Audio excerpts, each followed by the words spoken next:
Hello, everyone, and welcome to our Investment Summit. My name is Dan McCormick, and I'm a member of our consultant and client relationship team. In this session, we're going to focus on non-U.S. equity markets. To do that, I have two experts with me today.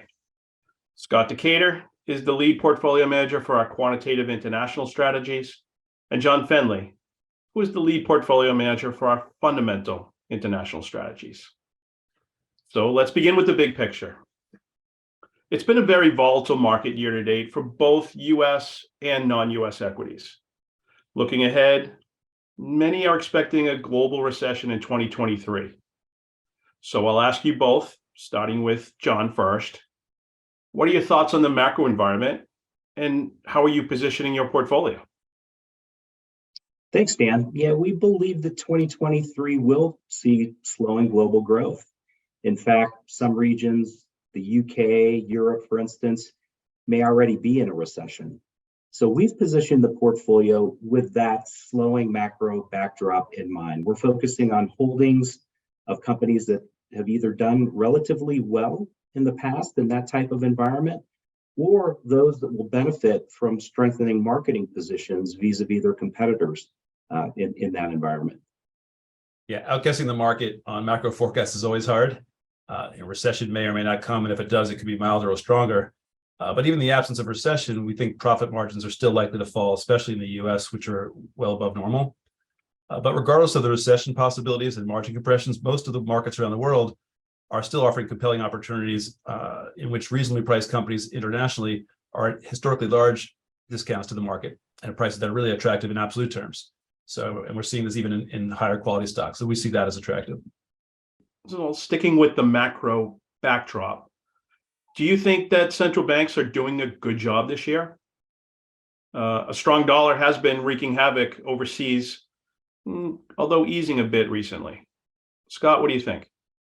Yeah, well, central banks do have some responsibility contributing to the inflation trouble with those previously low rates, but are for the most part acting pretty prudently right now for their respective economies. The Fed is being the most aggressive, as we've seen, which has driven some extreme dollar strength. But the Fed actions have been pretty appropriate, given the high inflation and the less obvious economic weakness than we've seen in other markets. But we think over the course of the coming year, the interest rates between countries will converge, as will currencies. Yeah, central bank response, in my opinion, going to the start of the pandemic has been a mixed bag.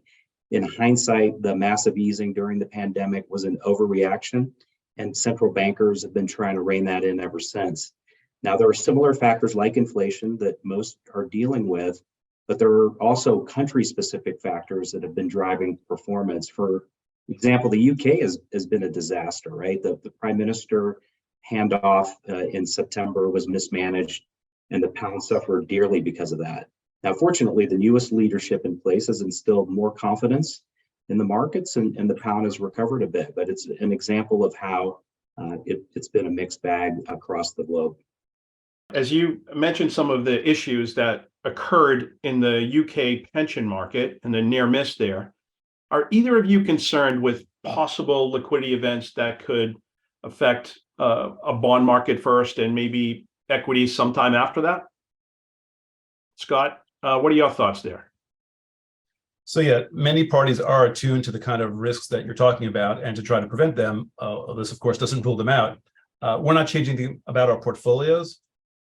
These events are not really forecastable, but our approach of investing in cheaper companies that we assess to be strong and healthy are often the place to be in equities when turmoil of this kind strikes, as we've seen already this year. Yeah, I agree with Scott. It's very, very difficult to forecast, but in that environment, it's going to be hard to find many winners. And, sticking with companies that are less interest rate sensitive and investing in companies with no debt should help offset some of that risk. And we're currently doing both. Well, would you expect the volatility that we've seen in currencies to continue into next year? I'll start with you, John. Should investors hedge or not? Yeah, that's a really good question. With so many highly impactful geopolitical issues still in play and exacerbated now by the massive QT around the world, I think currencies are likely to continue experiencing volatility. We think investors, however, should keep their currency exposure, but do so in a diversified manner. Yeah, we agree that we expect currencies to continue to be volatile. At this point, the U.S. dollar is pretty expensive, so hedging the dollar from this point could end badly. But even in normal times, we agree. We think that unhedged foreign currency for U.S. dollar investors is actually good diversification to help protect those kind of investors against the current purchasing power reductions that you'd have in the event of dollar weakness, which again we've seen already this in the past month or so. We've seen dramatic weakening of the dollar. In previously recorded sessions, we've talked about a compelling opportunity set in overseas markets relative to U.S. public equity markets. Do you still see a large valuation gap? And when would you expect that to play out? Yes, that gap that we've spoken about between U.S. markets and international markets is still there. It's quite large. As for time frame, we've seen a little bit already, but it's really hard to know the exact timing. It could be in the coming months, or it could take many years. But we are confident in the fact that there is a multi-year advantage for international markets over U.S. just based on the advantageous starting location. Yeah, and I would agree with what Scott said. I don't have too much more to add. In general, yes, we see a compelling valuation argument still in international equities. There's been a multiple contraction this year that has affected stock prices negatively. Now investors are concerned with earnings announcements. John, how do you view future earnings for your portfolio companies? Yeah, those are very good points. Multiple contraction, in fact, explains the majority of our performance this year. So we would agree that earnings will become increasingly important as companies maneuver still around inflationary pressures and now, as we enter the next year, facing slower growth. So we're sticking with the companies that offer us the best visibility into future earnings. For instance, companies that could have high recurring revenue or those that supply into their customers' non-discretionary budgets. So those types of companies to us are still highly favorable. Yeah, there's been a lot of multiple contraction, but that multiple risk is not over, although the risks on earnings do seem to likely be moving to the fore in the coming quarters.